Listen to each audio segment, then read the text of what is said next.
माँ किसके घर जाएगी? तीनों बेटों और बेटी के चेहरे पर एक ही सवाल था। वह सब के सब 1 घंटे से अस्पताल के बरामदे में टहल टहल कर इस सवाल का जवाब सोच रहे थे। मेरा ख्याल है राजेश भैया सबसे बड़े हैं, इसलिए उसका कर्तव्य है कि वह अम्मा को अपने घर ले जाए। छोटी बहन नीलम नीलिमा ने भाई को देखते हुए कहा।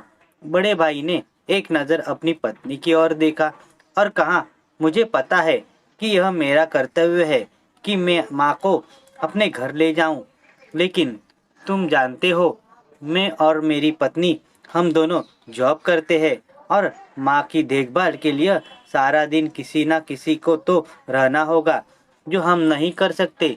लेकिन बहना, तुम तो सारा दिन अपने घर में रहती हो।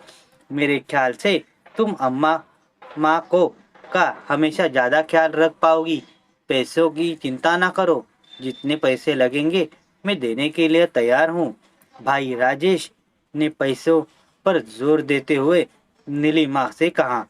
भैया, मेरी तो बड़ी ख्वाहिश है कि मैं अम्मा माँ को का खूब ख्याल रखूं, उनकी सेवा करूं, लेकिन आप मेरे ससुराल वालों को तो जानते हो ना, मुझसे यह सब बर्दाश्त नहीं होगा कि कोई मेरे भाइयों को बुरा भला कहे। मेरा ख्याल है मनोज भैया के घर माँ ज़्यादा आराम से रह सकती है। छोटे भाई सुरेश ने भी बहन की हाँ में हाँ मिलाई। मनोज और उसकी पत्नी ने एक दूसरे की तरफ देखा। ऐसा लग रहा था जैसे वह आंखों ही आंखों में एक दूसरे को कुछ कह रहे हो। उसके बाद मनोज ने कहा, तुम सब तो जानते हो ना, हमारे घर में माँ का दिल नहीं लगता। वह तो हमारे घर 2 दिन से ज़्यादा रहती भी नहीं थी। तो क्या होगा, माँ को कौन अपने घर रखेगा?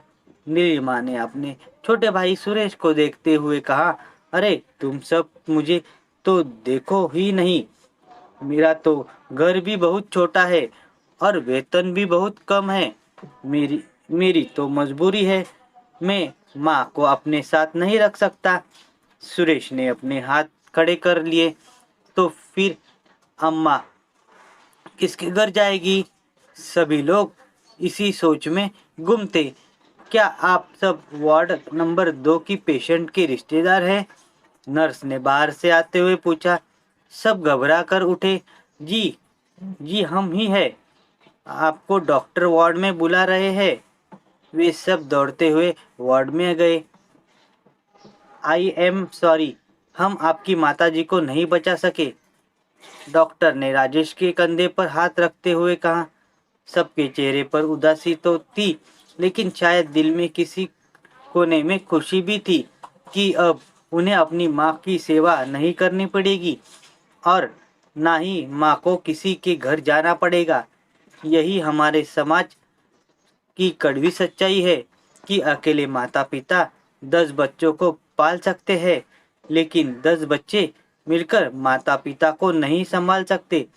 और कई माताएं अपने जीवन की अंतिम क्षण बुढ़ापे में सड़कों पर रोजी रोटी कमाने में बिताती है। कृपया और अपने माता पिता के प्यार करें और जितना हो सके उनकी सेवा करें।